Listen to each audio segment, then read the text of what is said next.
Bismillahirrahmanirrahim. Assalamualaikum warahmatullahi wabarakatuh. Pada pertemuan kedua ini kita akan membahas tentang hidrogen. Kita akan memulai kajian tentang seluruh unsur-unsur dalam sistem periodik satu persatu.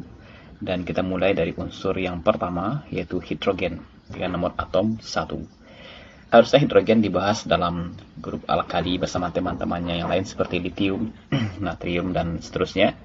Cuma karena sifat yang hidrogen berbeda dibandingkan dengan sifat teman-temannya satu golongan, maka pembahasan hidrogen kemudian dibuat orang dalam satu pembahasan bab sendiri. Juga ini berhubungan dengan sifat periodik yang kemarin kita bahas, di mana sifat periodik adalah sifat di mana adanya keteraturan sifat, ya, kemiripan sifat, ataupun kalau berbedanya secara sedikit. Nah, ternyata hidrogen berbeda jauh dengan teman-temannya satu golongan 1A, dan ini kemudian membawa kita kepada pembahasan tersendiri tentang hidrogen. Adapun materi yang akan kita bahas 1, 2, 3, 4, 5, 6, 7 dari isotop hidrogen, NMR, kemudian kimia dari hidrogen, hidrida, air dan hidrogen bonding, dan klatrat, serta aspek biologis. Masih dengan buku yang sama, yaitu buku Descriptive Inorganic Chemistry dari Geoffreiner dan Canham. Dan sampai kuliah kita selesai nanti, kita akan menggunakan buku utama ini, ya. Dan tentu saja Anda bisa memperbanyak dengan bahan-bahan dari internet. Pada slide kedua ini, kita bisa membaca tentang sedikit kata pengantar, ya, tentang bagaimana bahasan kita tentang hidrogen ini, bahwa only one element in the periodic table does not belong to any particular group, that is hydrogen. Jadi satu buah unsur dalam sistem periodik yang tidak memiliki grup seperti yang lainnya berada dalam grup. Nah, itu adalah hidrogen, itu katanya, ya. This element has a unique chemistry. Unsur ini, hidrogen, memiliki kimia yang unik. Lebih lanjut, it is three isotopes differ so much in their molar mass. Adalah tiga isotop dari hidrogen yang sangat berbeda dalam massa molarnya, yang mana sifat-sifat kimia dan fisika dari isotop tersebut juga dapat kita lihat dan ukur secara berbeda-beda semuanya. Baik, mari kita lihat berbagai pemandangan yang sangat indah di sini, ya. Ini kita lihat, kalau kita lihat langit yang cerah seperti sekarang, apalagi dengan musim Covid ini, di mana udara pencemaran itu sangat berkurang sekali karena sedikitnya orang-orang yang menggunakan kendaraan bermotor, maka kemudian kita bisa melihat, terutama di Jakarta dan kota-kota besar, di kota-kota besar lainnya di dunia, Cina dan sebagainya, ya, itu langit sudah mulai kelihatan indah seperti aslinya, ya, yakni tidak ada polutan-polutan yang membuat kabut-kabut sehingga kemudian langit biru tidak nampak. Maka sekarang kita bisa menyaksikan keindahan langit. Saudara semuanya, pesona langit ini kemudian kita lihat karena adanya matahari ini. Matahari membuat siang nampak terang, ya, dan itu adalah karena matahari. Dan keindahan alam langit seperti ini juga nampak karena adanya keberadaan matahari itu sendiri. Kemudian ketika matahari tenggelam seperti di Danau Maninjau seperti ini, nah inilah Danau Maninjau, ya, pemandangan yang sangat luar biasa, sunset di Danau Maninjau dengan matahari yang sedang terbenam, sebuah pesona alam yang sangat-sangat luar biasa indah. Dan juga Anda bisa menyaksikan sunset di Gunung Merapi dari pandangan dari Gunung Singgalang, ya. Ini dari puncak Singgalang orang memotret, dan untuk memotret Gunung Merapi juga memperlihatkan pemandangan indah ketika matahari sedang tenggelam seperti ini. Dan saudara semuanya, ini juga saya kira ini di Danau Singkarak, ya, Danau Singkarak, di mana juga kita lihat bagaimana pesona pemandangan yang sangat indah. Nah, saudara semuanya, kalau kita lihat seperti ini, matahari yang mempunyai kontributor besar terhadap keindahan alam kita ini, itu sesungguhnya kalau kita lihat secara dekat ternyata mengerikan, begitu, ya. Ketika lihat dari jauh ternyata sangat-sangat indah, tapi ketika dilihat dekat dan kita menyaksikan bagaimana ternyata matahari tersebut adalah bola api seperti ini, ya, maka kemudian ternyata luar biasa mengerikan juga, ya. dengan Anda melihat kemudian lidah api dari matahari seperti ini. Baik, saudara semuanya, matahari ternyata kemudian diukur orang ya dengan cara tertentu, terutama dengan menggunakan analisis cahaya dari matahari tersebut. Kemudian orang menemukan bahwa dari matahari itu mengandung hidrogen 74% dan seperempatnya itu adalah helium. Dan kemarin ketika kita belajar SSA, kita pernah belajar tentang bagaimana teori Big Bang. Dan teori Big Bang itu kemudian mengatakan juga bahwasanya unsur pertama yang terbentuk itu adalah unsur yang paling sederhana, yaitu hidrogen. Dan kemudian helium. Nah, begitu teorinya ya. Dan kemudian karena dia pertama terbentuk, maka jumlahnya pun banyak sekali, sampai dengan 3/4, 1/4 hidrogen dan helium. Dan itu kemudian merata pada galaksi-galaksi, sistem galaksi-galaksi yang ada di jagat raya kita ya. Dan juga termasuk di matahari kita sendiri. Itu lagi-lagi hidrogen yang banyak sampai dengan 75% seperti ini. Dan saudara semuanya, kalau kita melihat matahari dengan kemampuannya yang sangat dahsyat dalam hal memberikan cahaya, kehangatan sama bumi kita ini, dipanaskan oleh matahari, bisa kita bayangkan berapa energi yang dikirim oleh matahari setiap detiknya begitu. Kalau kita lihat juga, bayangkan misalnya ya, untuk daerah kita memanaskan sesuatu, maka kita butuh energi dari api, kompor gas dan sebagainya. Itu hanya memanaskan segelas air atau sepanci air, maka butuh energi yang banyak. Nah, tapi ini adalah bumi yang dipanaskan, maka tentunya ini adalah berasal dari sumber energi yang sangat-sangat dahsyat sekali, dan itu ada di matahari kita ini. Nah, saudara semuanya, mari kita lihat dari mana matahari ini mendapatkan energi, sehingga dia kemudian bisa memancarkan sinar panas, mengirimkan panas, memancarkan sinar atau cahaya ya. Maka ternyata diperiksa orang, ternyata ini adalah apa yang terjadi pada matahari tersebut, yaitu hidrogen yang jumlahnya banyak ini kemudian mengalami perubahan menjadi helium. Jadi helium merupakan produksi dari hidrogen, perubahan dari hidrogen dan helium yang merupakan suatu reaksi inti. Jadi reaksi nuklir, reaksi fusi, penggabungan dari hidrogen menjadi helium. Jadi H1 ya, nomor atom saya maksudkan, itu kemudian menjadi helium, nomor atomnya 2, tambahan dari 1 dan 1 ya. Nah, saudara semuanya, ternyata ini adalah reaksi kimianya ya. H tambah H menjadi He. Maka kemudian kita melihat, memeriksa orang, kalau sekedar itu reaksi, maka tentu belum kita lihat adanya energi yang dihasilkan. Nah, kemudian orang memeriksa ternyata energi reaksi ini ternyata reaksi yang tidak semua jumlah hidrogen itu berubah menjadi helium. Dan ketika dihitung masanya, ternyata inilah angkanya. Jadi 657 juta ton per detik hidrogen di matahari ini, ya, itu diubah menjadi 652.500.000 ton dari helium yang dihasilkan. Nah, kita belajar tentang ilmu atau teori hukum kekekalan atau konservasi massa ya, hukum konservasi massa, yaitu massa sebelum dan sesudah haruslah sama. Itu kan kata Lavoisier. Sekarang kita menyaksikan keadaan yang tidak sama ya, yaitu jumlah hidrogen lebih banyak dibandingkan jumlah helium yang dihasilkan.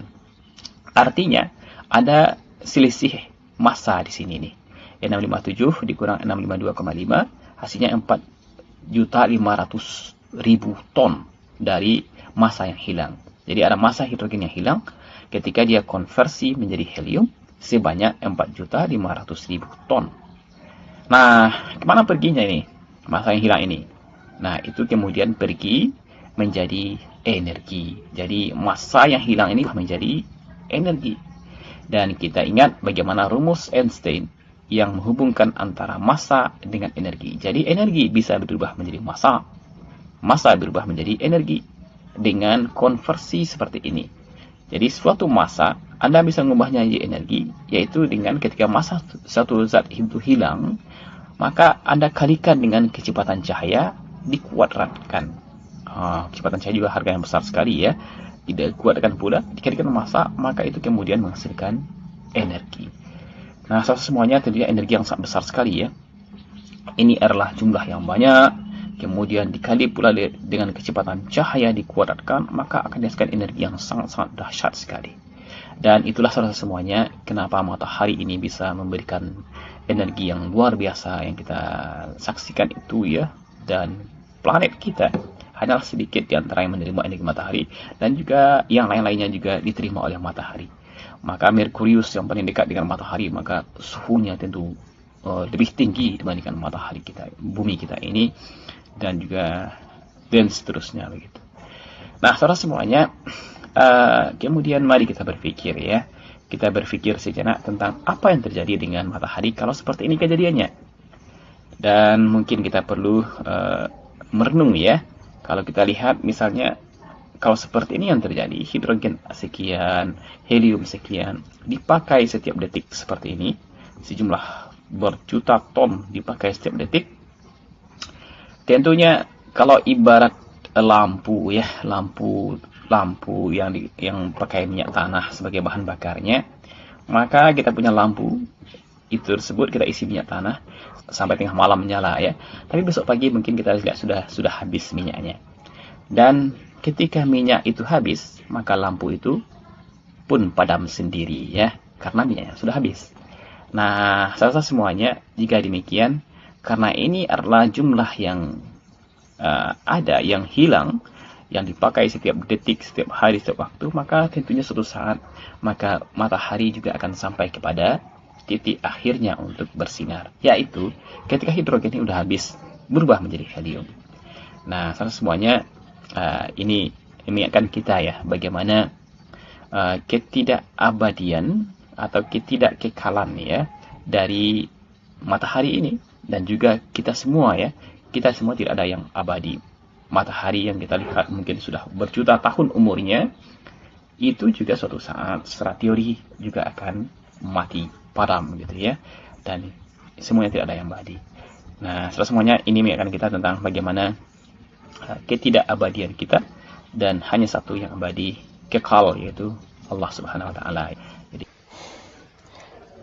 berdasarkan kepada pengukuran yang sangat teliti dari massa atom, maka orang mengatakan bahwa seharusnya ada isotop dari hidrogen. Jadi ada beberapa isotop dari hidrogen.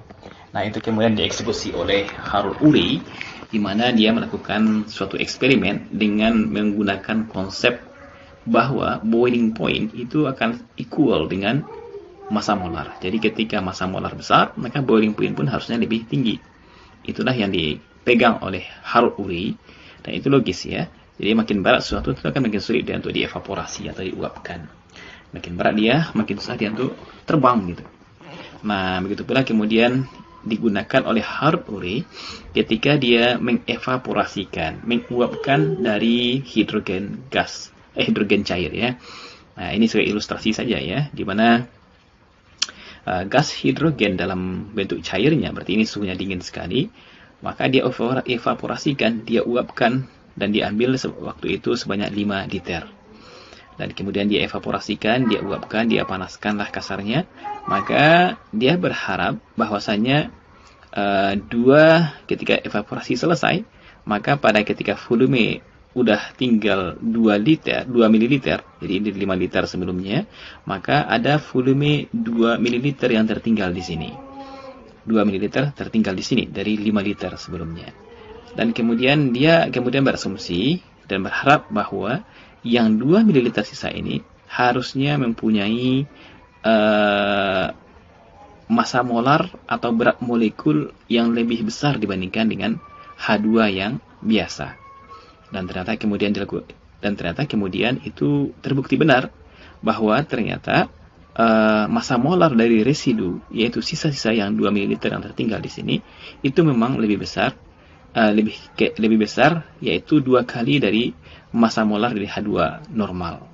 Jadi H2 normal sekian, maka dikali 2, maka itulah massa molar atau MR dari residu yang tertinggal terakhir ini. Artinya, yang di bawah ini mempunyai MR lebih besar karena boiling point lebih besar. Buktinya apa? Dia tidak menguap. Yang lain udah pada menguap, tapi sisa yang 2 mili, jumlah yang sangat sedikit sekali ya, itu ternyata tidak menguap. Berarti ada komponen lain yang lebih berat dari yang H2 sebelumnya, yang tidak menguap pada kondisi mungkin titik boiling poin dari H2 murni, H2O, H2 biasa ya, maka kemudian itu tertinggal di sini karena dia lebih berat. Maka itu kemudian membuktikan bahwa ada komponen lebih berat pada H2 ini, yaitu bentuk isotop dari H2. Jadi dia itu adalah H2 juga, tapi H2 yang lebih berat. Jadi hidrogen yang molekul hidrogen tapi terbentuk dari isotop hidrogen yang lebih berat. Lebih berat berarti nomor masanya lebih besar walaupun nomor atomnya sama. Nah, kemudian dia dikatakanlah ini sebagai hidrogen yang lebih berat ini dengan deuterium. Dan kemudian ternyata terbukti bahwa kalau kita punya hidrogen normal, yaitu H dengan nomor atom 1, nomor massa 1, maka kita mempunyai satu buah proton dan satu buah elektron di sini. Dan untuk deuterium ini, ternyata yang mempunyai 2 kali normal massa molar dari H2, berarti kalau 2 kali berarti ada satu buah partikel dasar lain yang ada di sini. Dan dia itu bukan proton, maka tentulah dia itu adalah neutron. Karena dia tidak bermuatan dan massa sama dengan massa proton, dan ini terbukti dengan 2 kali massa normal, massa molar atau mR dari H2 normal. Maka berarti ini mesti 2 buah partikel yang salah satunya itu adalah proton dan mesti yang tidak bermuatan tapi yang punya massa yang sama dengan massa hidrogen, massa proton dari hidrogen, yaitu pastilah dia itu neutron. Dan kemudian akhirnya juga orang juga menemukan satu buah isotop lain dari hidrogen, yaitu tritium, di mana ternyata protonnya ada 1 dan neutronnya ada 2. Kalau pada deuterium neutron ada 1, sekarang kita punya 2 buah neutron. Nah, ini 2 buah neutron dan 1 proton serta 1 elektron. Namanya adalah tritium. Begitu ya. Nah, saudara semuanya, kita lanjutkan dengan isotop hidrogen tadi. Maka ketika kita mendapatkan kondisi sekarang, yaitu massa molar yang sangat-sangat beda besar ya, bahkan 2 massa molar dari hidrogen H2, ini molekul hidrogen ya, 2 buah atom H berikatan dengan ikatan kovalen, maka kita punya 2, karena massa molar dari satu buah H sama dengan 1, maka massa molar dari H2 adalah 2,02 persisnya. Dan ternyata D2, yaitu H deuterium dan deuterium ya, hidrogen dengan norma massa 2, itu berikatan maka mempunyai 4. Sementara tritium adalah 6. Jadi kalau Anda lihat di sini, deuterium dengan hidrogen biasa ternyata massa molarnya mR-nya 2 kali lipat lebih besar. Sementara untuk tritium dibandingkan dengan hidrogen biasa, ternyata mR dari tritium itu 3 kali dari mR dari hidrogen biasa, hidrogen normal. Kita melihat di sini sebuah large mass difference ya. Jadi sebuah perbedaan massa yang sangat besar antara ketiga dari isotop hidrogen ini.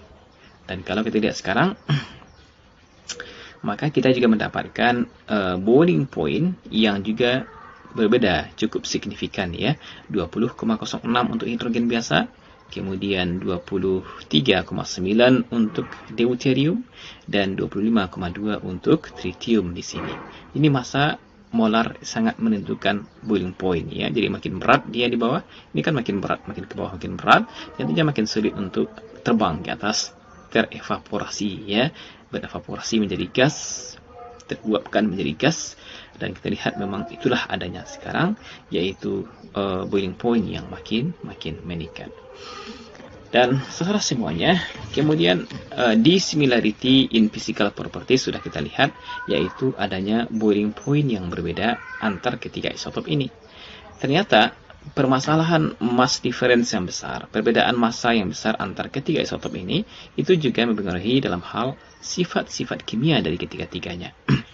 Jadi sifat fisika sudah kita lihat pada boiling point. Jadi boiling point, melting point itu kan sifat fisika. Dan kemudian kita lihat juga bagaimana sifat kimia.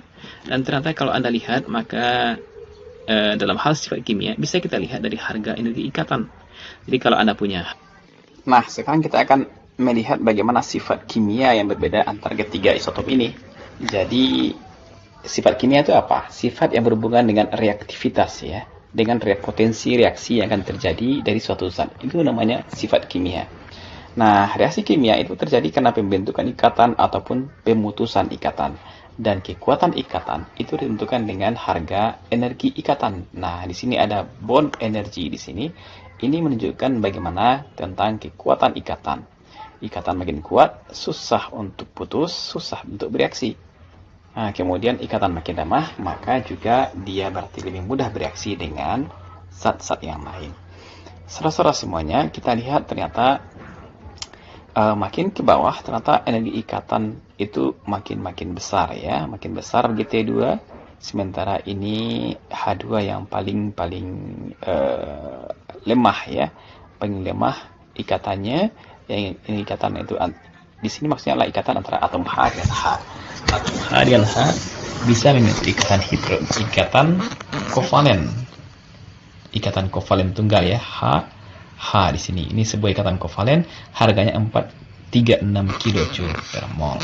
Baik, itulah realitasnya. Artinya H2 lebih reaktif relatif dibandingkan dengan D2 dan dibandingkan dengan T2.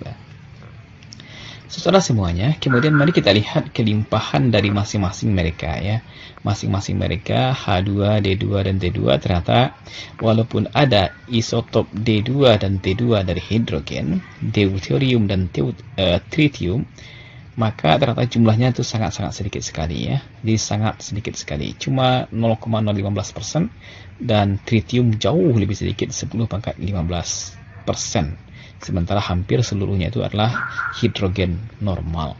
Dan tadi kita lihat juga ya, pas evaporasi air, evaporasi dari cairan H2, kita juga mendapatkan jumlah yang sangat sedikit, 2 ml dari 5 liter H2 cair. Itulah yang tersisa, residu yang kemudian terbukti itu adalah massa dari D2, deuterium.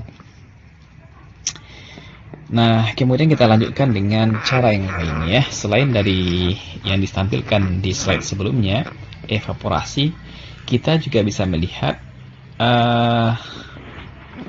yaitu bahwa ya, ikatan kovalen dari deuterium dan tritium dengan unsur yang lain juga lebih kuat daripada common hydrogen. Jadi ikatan kovalen antara deuterium dan tritium dengan unsur-unsur yang lain juga lebih kuat daripada ikatan kovalen yang dibentuk oleh hidrogen dengan unsur-unsur yang lain. Baik, semuanya, apa buktinya sekarang? Nah, ternyata ini kita lihat di bukti disampaikan orang juga, selain dari menghitung sendiri ya, juga dari bukti hasil elektrolisis dari air berat. Jadi elektrolisis dari air normal dan air berat. Jadi sekarang kita punya air. Tadi kita akan punya gas hidrogen H2, kemudian deuterium D2 dan tritium T2 ya. Nah, sekarang air dengan formula H2O, dan sekarang ada juga air lain tapi hidrogennya diganti dengan deuterium, yaitu isotop dari hidrogen. Nomor atom 2, nomor atom adalah nomor masanya 2 dan nomor atomnya 1. Itu dinamakan dengan air berat. Jadi D2O ini adalah deuterium 2O, di mana D itu adalah H21. Jadi hidrogen, nomor massa 2, nomor atom 1. Ini dinamakan dengan air berat. Jadi D2O ini disebut dengan air berat. Nah, saudara semuanya, kemudian ini adalah namanya alat elektrolisis, di mana kita akan melakukan reaksi elektrolisis. Apa itu reaksi elektrolisis? Reaksi kimia dengan dibantu oleh listrik. Jadi kita terapkan listrik di sini. Ini ada baterai, kemudian kawat, elektroda, dan ini adalah air yang akan kita aliri listrik.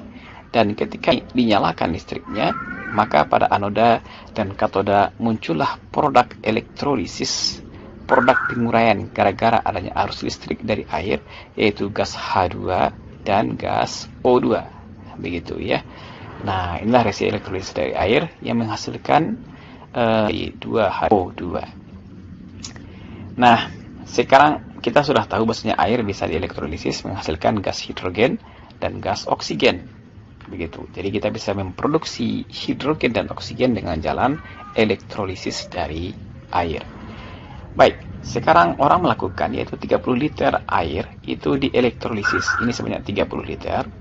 Kemudian dilakukan elektrolisis sampai dengan volumenya susut. Turun volume sampai tinggal 1 mililiter. Jadi yang 30 liter menjadi 1 mililiter, jumlah yang sangat sedikit sekali. Dan ternyata yang remaining liquid itu adalah 99% D2O. Ternyata air berat yang tertinggal di bawah ini. Kalau begitu, apa kesimpulan kita dari hal ini? Kalau yang 2 slide sebelumnya, orang menguapkan H2. Nah, itu terbukti bahwasanya H2 lebih ringan daripada D2. Nah, sekarang kita ganti D2O bukan dan H2O. Ternyata setelah dielektrolisis, ternyata yang terelektrolisis, yang teruraikan dengan bantuan listrik itu adalah H2O. Sementara si D2O masih utuh. Masih tidak terdekomposisi menjadi D2 dan O2, tapi tetap D2O. Itu katanya di sini ya. Nah, apa artinya ini? Artinya adalah bahwa ikatan antara D dengan O pada D2O itu lebih kuat dibandingkan dengan HOH pada H2O. Apa bukti lebih kuat? Listrik mampu menguraikan D2O, mampu menguraikan H2O, dan tidak mampu menguraikan D2O. Nah, pada kasus di sini. Nah, begitulah saudara semuanya ya, bagaimana proses orang membuktikan efek dari kekuatan ikatan dari D2O yang lebih kuat dibandingkan dengan H2O.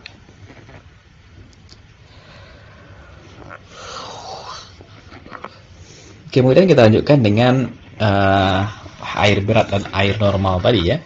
Air normal itu H2O, dan sekarang kita punya air berat yaitu D2O.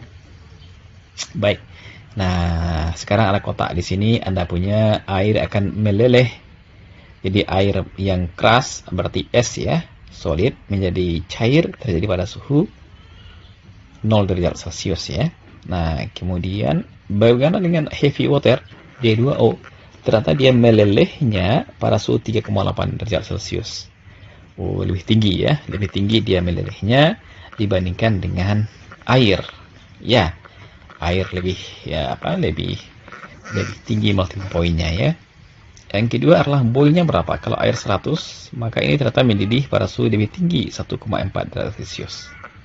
Dan rho-nya bagaimana? Ternyata rho-nya D2O lebih berat dibandingkan air. Jadi kalau rho air berapa? 1 gram per mililiter. Maka ini 2 gram per mililiter.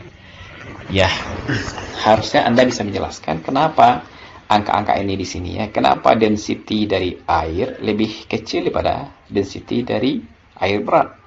Ya jelas ya, kan D2O dengan H2O berbeda dari massa D dan H. H masanya 2. Maaf, D masanya 2. Oksigen hidrogen masanya 1. Maka otomatis D2O lebih berat dibandingkan dengan air, dan itu pula kemudian kenapa dia lebih density-nya lebih tinggi 2 kali lipat ya, karena memang massa dari D adalah 2, sementara massa atom relatif dari H adalah 1. Maka ini normal kita mendapatkan 2 kali lipat density-nya dari air biasa. Nah, saudara semuanya, itulah kemudian yang terjadi di sini ya. Kalau saya punya D2O dan H2O, maka dalam timbangan, maka ini akan setara kalau Anda mendapatkan menggunakan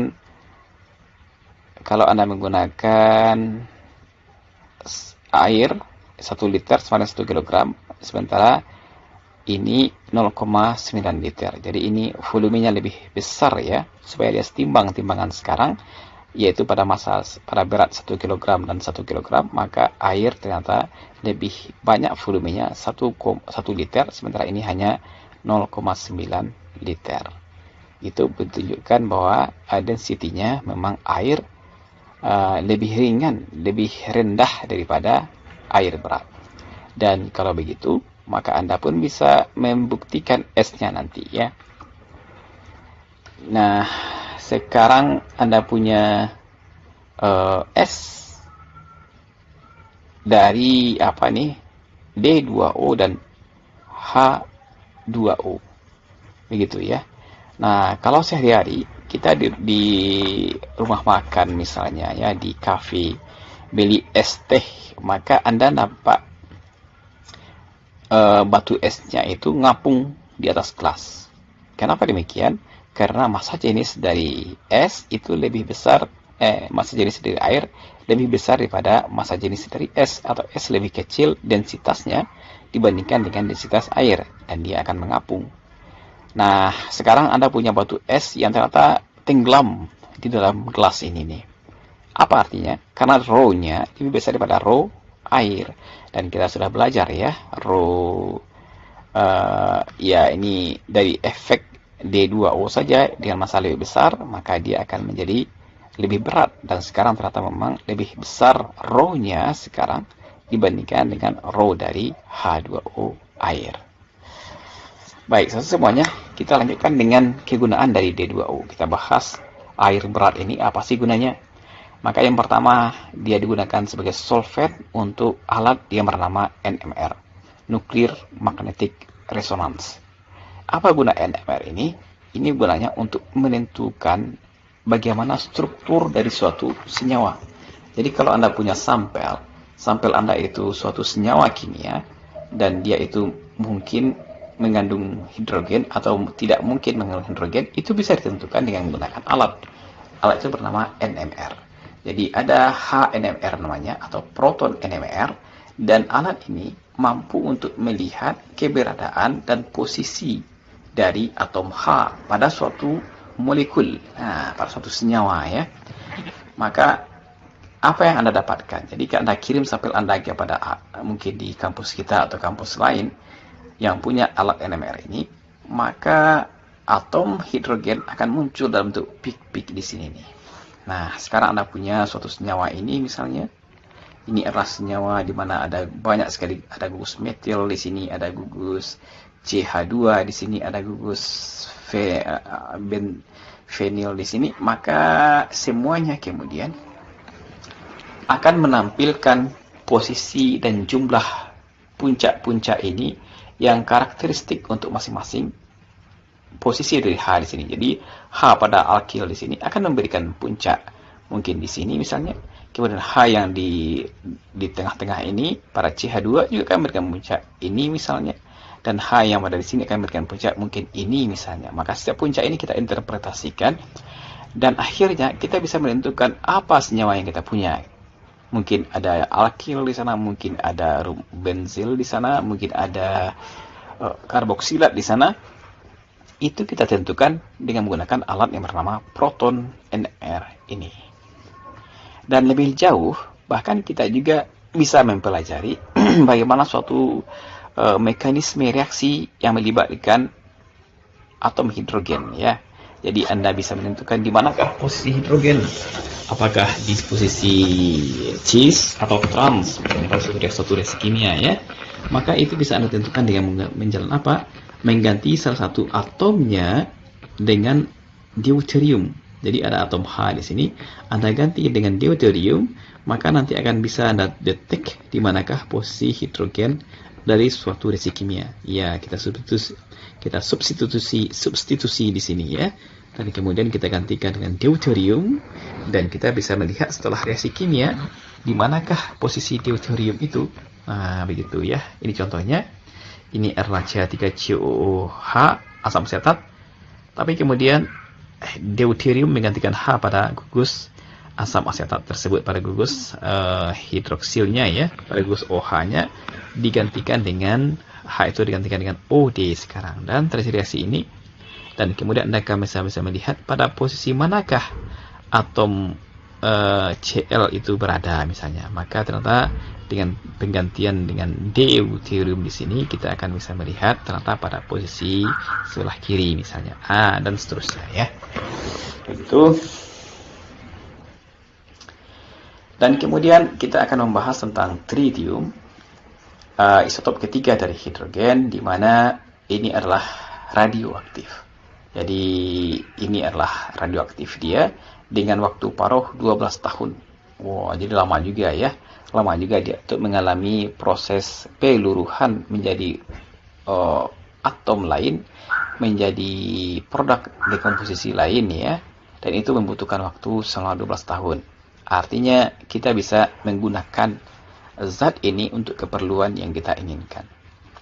Karena dia lama untuk berubah menjadi yang lain. Kalau cepat berubahnya, waktu paruhnya pendek, berarti dia dengan sejenak dia langsung berubah menjadi yang lain, maka tentu sulit untuk menggunakannya. Dan selain dia bersifat radioaktif, maka tentunya dia akan memancarkan sinar radioaktif. Dan di sini dia akan memancarkan sinar beta, yang dimana sinar beta ini mempunyai energi rendah ya, energi rendah. Sinar beta ini adalah berkas elektron dengan energi yang rendah ya. Dan apa gunanya? Karena dia radioaktif, maka kita bisa menggunakannya sebagai medical tracer atau perunut dalam kebutuhan terhadap pengobatan di rumah sakit.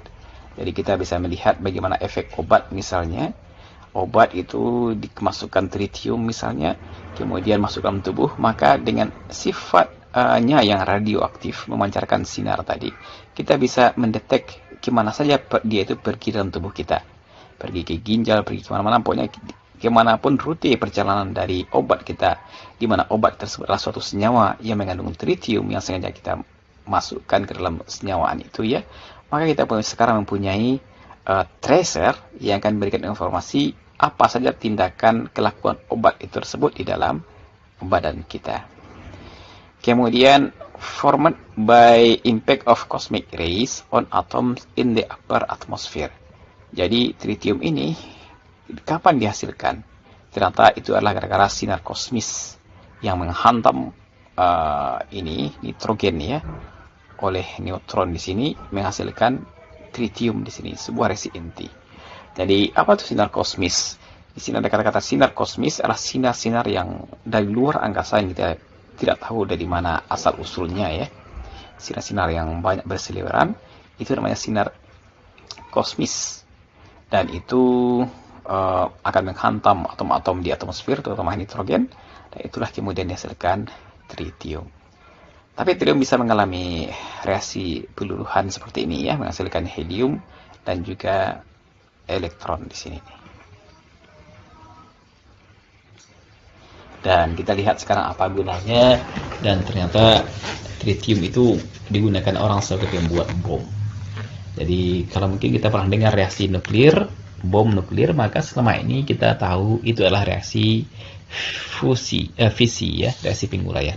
Nah sebaliknya kalau kita terutama Rusia yang mengembangkan ini ya, dia mengembangkan namanya bom hidrogen, dan kemudian ternyata bom hidrogen ini jauh lebih dahsyat pula dibandingkan dengan bom uranium biasa. Padahal itu bom uranium adalah bom atom yang daya ledaknya sangat dahsyat sekali.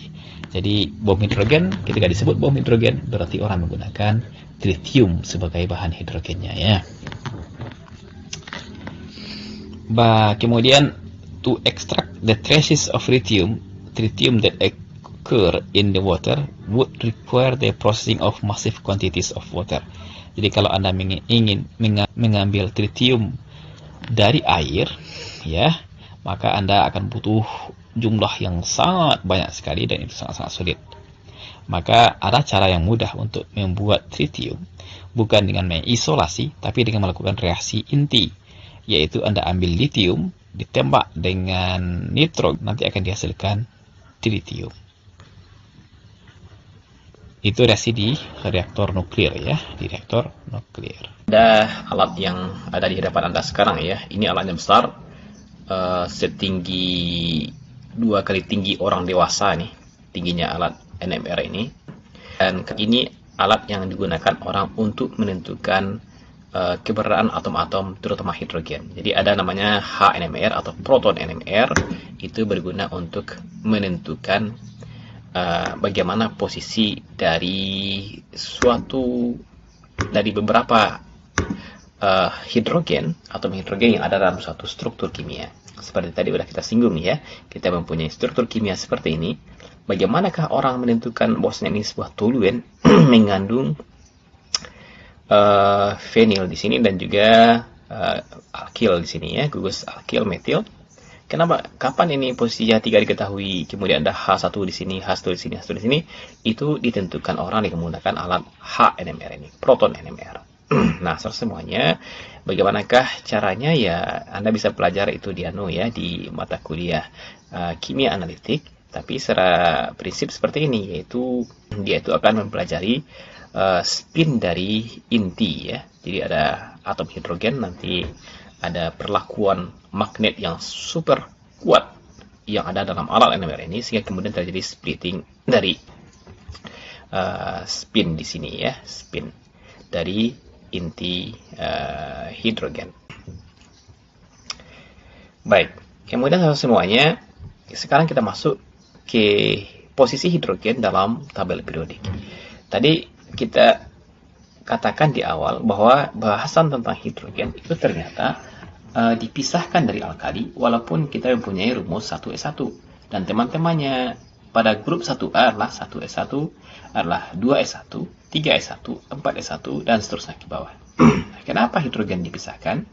Dan ada juga mungkin Anda mendapatkan tabel periodik yang sengaja menempatkan hidrogen pada 1A di sini, dan juga mungkin kalau tempat lain mungkin dipisah di sini nih. Atau mungkin juga ada Anda melihat mungkin ditaruh dia di dalam grup ini nih, grup halogen. Nah, itu kemudian ada alasannya masing-masing ya. Baik, mari kita lihat masing-masing bagaimana penempatan dari alasannya masing-masing pada alkali metal group.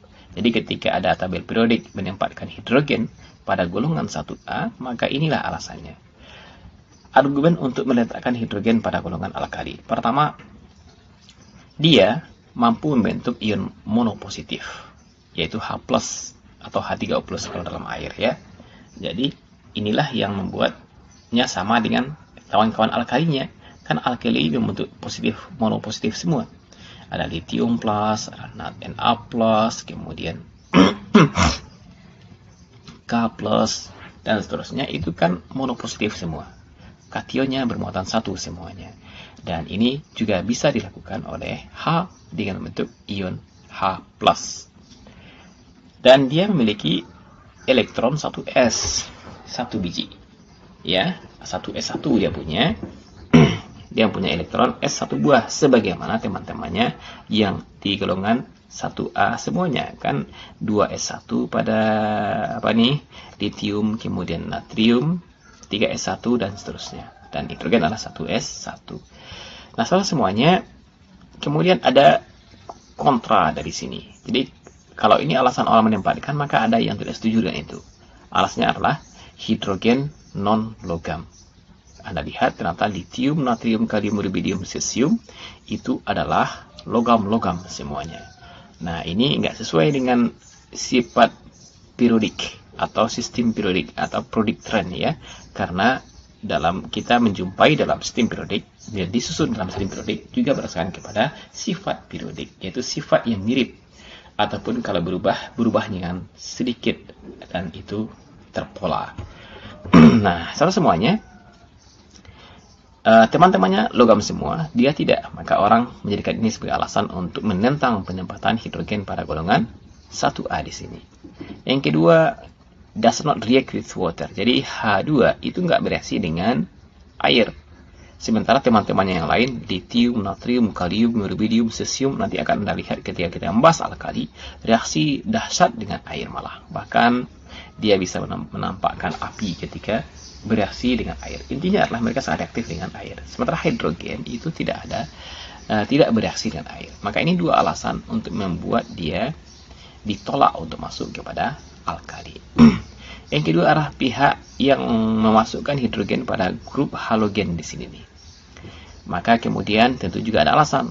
Maka orang yang melakukan itu mempunyai alasan pertama, dia adalah non-logam, sebagaimana halogen adalah non-logam. Ada F2, Cl2, Br2, I2, semuanya adalah non-logam yang berikatan diatom ya. Jadi senyawanya adalah X2 semuanya. Jadi dua buah atom yang berikatan kovalen membentuk diatom seperti itu. Dan hidrogen juga demikian, dia bentuk H2 juga, stabil unsurnya dalam bentuk H2 sebagaimana Cl2, F2, Cl2 dalam bentuk diatom juga. Kemudian dia adalah non-logam. Yang kedua adalah dia bentuk diatom molekul yang kita bahas tadi ya, dia bentuk rumus molekul yaitu X2. Hidrogen juga mempunyai rumus molekul H2.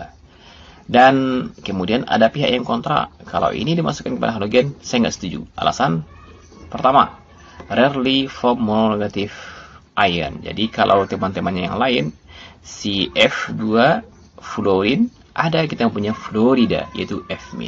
Kalau Cl selalu kita mendapatkan Cl-, klorida. Garam dapur kita itu adalah klorida, Na plus Cl-. Kemudian bromida, iodida. Jadi mereka stabil sekali terbentuk halida ini. Para halogen, para unsur halogen. Nah, sementara bagaimana hidrogen? Apakah ada H-? Maka hampir tak pernah kita jumpai, sulit sekali mendapatkan ion H-. Maka ini menjadi alasan untuk tidak menempatkan dia bersama teman-teman yang lain, karena dalam sistem periodik ada yang disebut dengan periodic turn, pola periodik atau aturan periodik, di mana mereka mempunyai kesamaan sifat, terutama dalam satu golongan harus mendapatkan ada kesamaan sifat, apalagi ini pada unsur-unsur golongan utama. Kemudian is comparatively non-reaktif. Jadi kalau kita punya halogen, semua itu reaktif-reaktif semua ya. Nanti F2, Cl2, Br2, E2 itu adalah zat-zat yang reaktif, mudah bereaksi dengan yang lain. Sementara H2 justru relatif tidak reaktif dibandingkan teman-teman halogen yang lain. Maka inilah alasan saudara-saudara semuanya menempatkan hidrogen dan tidak menempatkan hidrogen pada alkali maupun halogen. Ya. Nah, kemudian itu juga kemudian menjadi alasan orang tidak menempatkan dia mana-mana, membuat dia taruh di sini sendiri.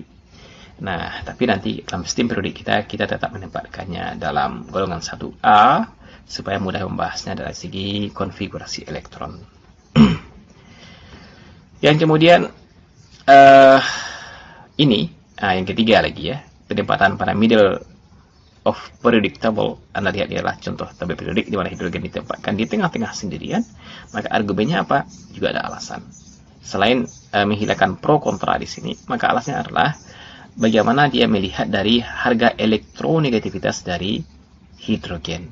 Ternyata lebih besar daripada elektronegativitas dari alkali metal. Ini alkali harganya elektronegativitasnya sangat-sangat kecil sekali.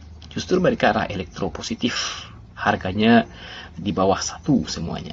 Harga elektronegativitasnya. Sementara elektronegativitas dari Dari X atau halogen itu besar sekali. Besar sekali.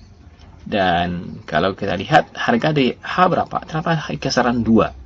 Jadi skala elektronegativitas itu adalah dari 0 sampai dengan 4. Nah, ternyata hidrogen ini harganya 2. Jadi harga ekstrim itu adalah di bawah 1, yaitu pada alkali. Harga ekstrim besar itu pada golongan halogen, mereka 4. Maka ternyata harga En dari hidrogen itu adalah 2. Berarti persis antara yang ekstrim kecil pada alkali dan di bawah dari ekstrim besar pada halogen. Maka itu penempatan di tengah-tengah. Maka logis kalau berdasarkan kepada harga elektronegativitas dari hidrogen. Kemudian setelah semuanya kita lihat dari segi sifat-sifat dari hidrogen. Pertama, dia colorless, odorless gas dengan boiling point di bawah 0, melting point di bawah 0 seperti ini. Maka dia adalah gas ya, dia adalah gas dengan suhu melting point dan boiling point yang sangat-sangat rendah sekali.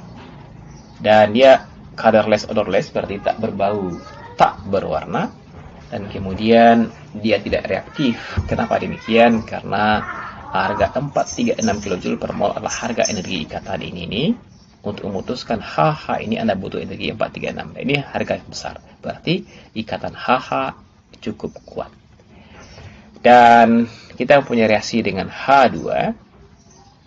dengan O2. Jadi hidrogen dan oksigen ini bisa bereaksi. Secara semuanya kapan terjadi? Kalau ada pemantik, ada dipantik ya, dengan spark, dengan lecutan listrik bisa, dengan mungkin dengan bisa jadi dengan yang lain ya, spark dengan listrik, lecutan listrik, maka H2O akan terbentuk.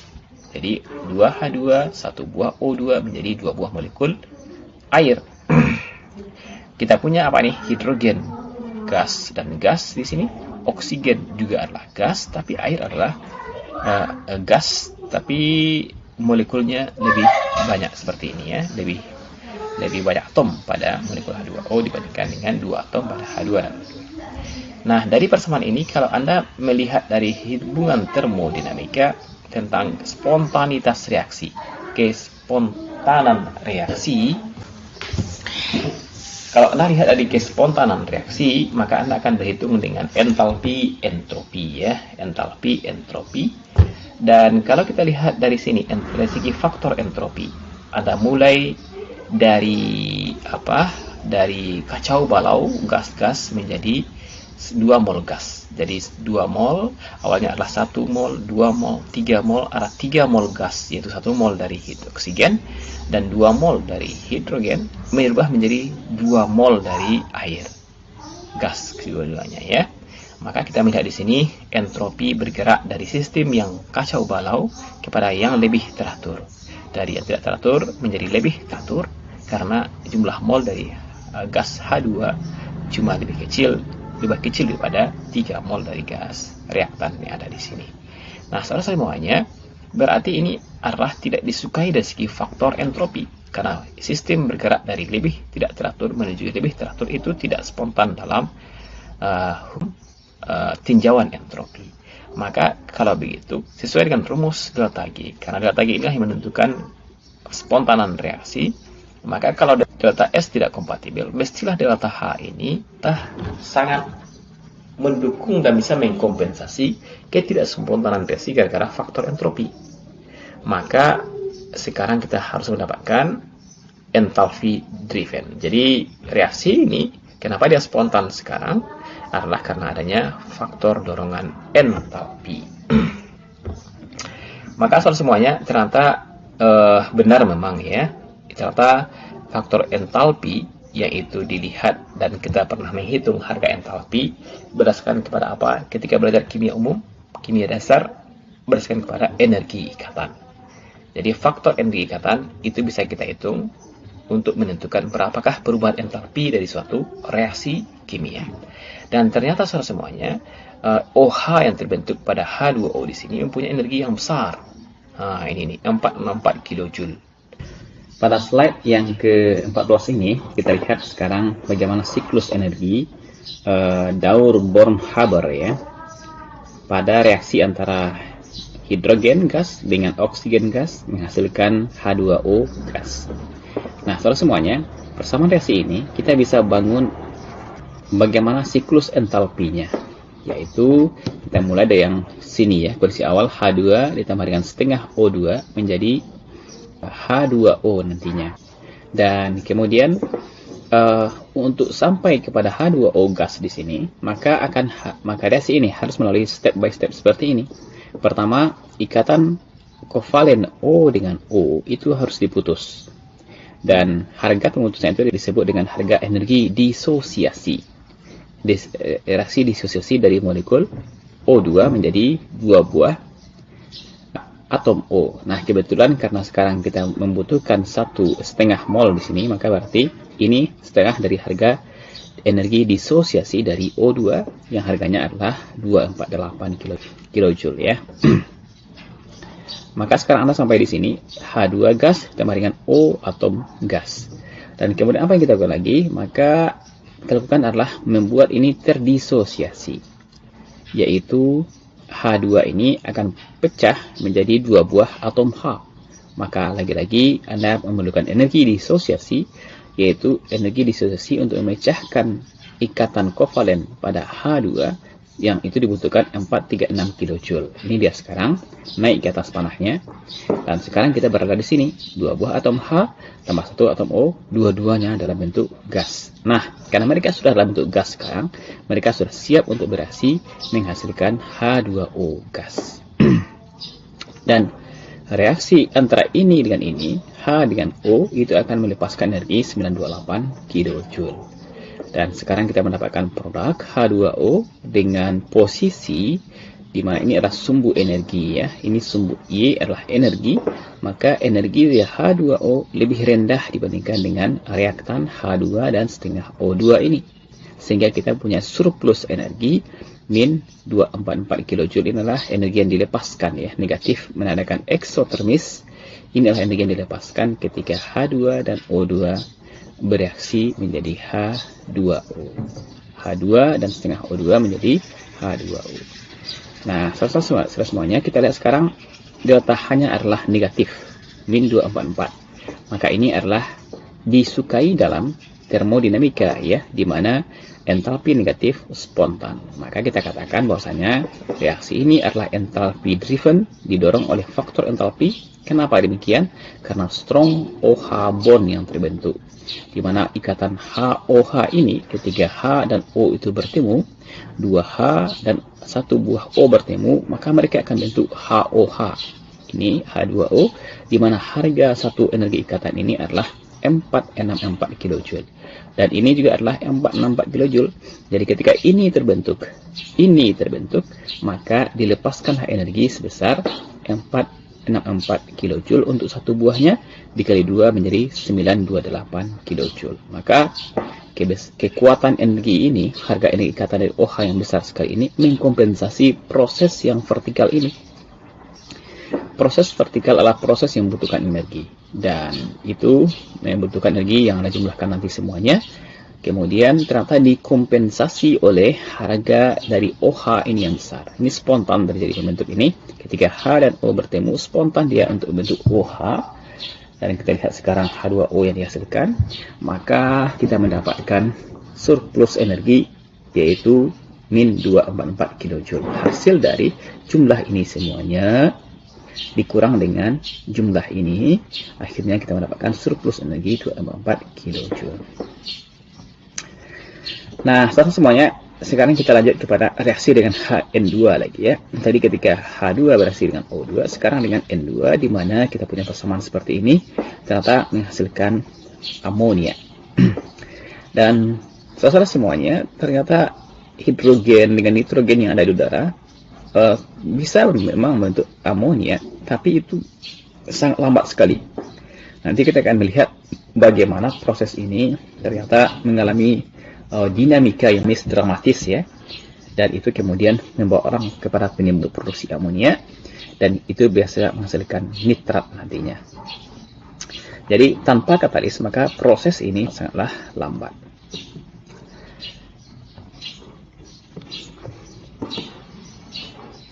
Kemudian kita lihat reaksinya yang lain. Nah, ternyata hidrogen ini bersifat sebagai reduktor ya. Reduktor, dan kalau kita lihat sekarang reaksi antara tembaga oksida dengan gas hidrogen sebagai reduktor, dengan bantuan pemanasan akan menghasilkan tembaga dan H2O. Dan apa yang tereduksi di sini adalah tembaga. Di sini tembaga 2+ menjadi 0 reduksi. Yang kedua, Anda punya alkena, maka hidrogen juga terkenal sebagai reduktor, di mana Anda lihat sekarang proses reaksi reduksi, yaitu dalam kimia organik, reaksi reduksi itu apa? Reaksi reduksi adalah dengan bertambahnya A, H berkurangnya O. Dan sekarang Anda lihat sekarang H bertambah pada alkena menjadi alkana seperti ini ya, dari etena menjadi etana, dengan bertambahnya H dari 2 menjadi 3. Ini contoh reaksi reduksi. Dan bagaimana cara memproduksi hidrogen? Nah, sekarang kita ada gambar di sebelah kanan ini ya. Ini bapak-bapak yang menjual balon hidrogen. Balon-balon yang diisi dengan gas hidrogen, dan kalau kita lihat balon itu ada dua jenis balon anak-anak ya. Ada balon-balon yang diisi dengan angin biasa saja, udara biasa saja, dan dia ya tidak terbang ke langit. Dia hanya ada di bawah seperti balon biasa. Tapi ini balon-balon yang ternyata ketika dilepaskan ada talinya ini, maka dia akan terbang ke langit. Terbang terus ya. Dan kalau kita lihat misalnya juga dalam proses seremoni pembukaan suatu gedung baru, misalnya peresmian, maka orang juga biasa memotong balon dan memotong pita, memotong balon, dan kemudian balonnya terbang ke langit. Nah, ini balonnya diisi dengan gas hidrogen. Jadi itu bukan angin biasa, tapi gas hidrogen. Karena sekarang itu sama bapak yang jual balon ini dijual dengan harga murah ya. Kalau Anda lihat di tempat-tempat permainan, di ruang taman hijau Imam Bonjol banyak orang menjual itu. Nah, nanti akan tanya sama dia berapa harganya. Ya 10.000 dapat. Jadi, nah, pertanyaan sekarang bagaimanakah bapak penjual balon ini memproduksi gas hidrogen? Nah, ini yang cukup menarik. Kenapa demikian? Karena gas hidrogen yang kita kira hanya bisa dibuat di labor kimia, ternyata beliau sudah melakukan sebuah reaksi kimia yang juga yaitu beliau menggunakan yaitu seng dan HCl ya. Jadi seng ditambah dengan HCl itu akan menjadi ZnCl2 ditambah dengan H2. Jadi bisa jadi Bapak ini membawa kontainer atau memproduksi di sini hidrogen sebelumnya dengan menggunakan sisa-sisa seng dari sebuah bangunan yang sudah tua misalnya ya. Dan kemudian beliau tambahkan dengan asam klorida yang bisa dibeli ataupun asam sulfat harusnya juga bisa ya untuk menghasilkan gas hidrogen sekarang. Maka dari bahan-bahan itulah kemudian diproduksi gas hidrogen dan sekarang kita bisa menggunakan gas hidrogen untuk keperluan seperti balon ini begitu. Sekarang kita akan melihat bagaimana proses produksi dari hidrogen dan secara industri proses yang terkenal untuk memproduksi hidrogen itu bernama steam reforming. Dan kalau Anda lihat, inilah persamaan reaksinya yaitu CH4, H2O, CO2, dan H2. Inilah proses skala industri untuk menghasilkan gas hidrogen. Dan kalau Anda lihat dalam bentuk gambar skemanya seperti di bawah, nah ini kita lihat ya bagaimana gas alam yaitu gas metan itu memasuki sistem steam reformer kita. Jadi tempat di mana proses steam reforming akan terjadi dan kemudian ada dicampur dengan steam. Steam itu apa? Steam adalah uap panas. Jadi H2O air itu kemudian dipanaskan sampai jadi uap air dan pada suhu yang tinggi. Jadi mungkin pada suhu sekitar 400 ya atau sampai 700. Suhu yang tinggi sekali di mana di sana ada uap air panas. Nah, uap air panas ini kemudian yang akan bereaksi dengan gas metan. Nah, sehingga kemudian terjadi adalah pecahnya ikatan dari molekul-molekul. Jadi CH4 pecah, C dengan H-nya, kemudian H2O juga demikian, menghasilkan produk baru, yaitu CO2 dan H2 sekarang. Nah, Anda lihat ada H2 di sini, ada CO2 di sini, dan kemudian kita lakukan pemisahan untuk melepaskan, untuk membuang gas CO2 pada proses yang ketiga di sini ya, di mana scrubber ini untuk memisahkan gas CO2 dan akhirnya kemudian kita mendapatkan hidrogen pada hasil akhir. Baik. Nah, karena semuanya kemudian mungkin Anda bertanya bagaimanakah cara memisahkan gas CO2 dengan H2 ini. Mereka sama-sama gas, mereka bercampur secara homogen dalam scrubber ini ya, dalam tempat di sini atau di sini pun mereka masih bercampur secara homogen.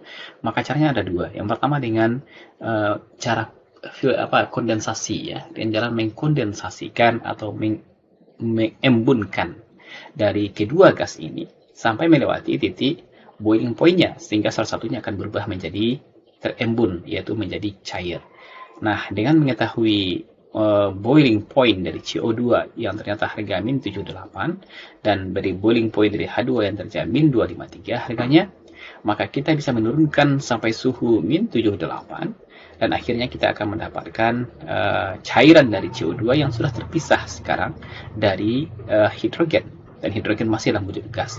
Maka kemudian kita akan mendapatkan cairan CO2 yang kemudian kita pisahkan dan sekarang kita sudah bebas dari CO2 dari sistem hidrogen kita ini.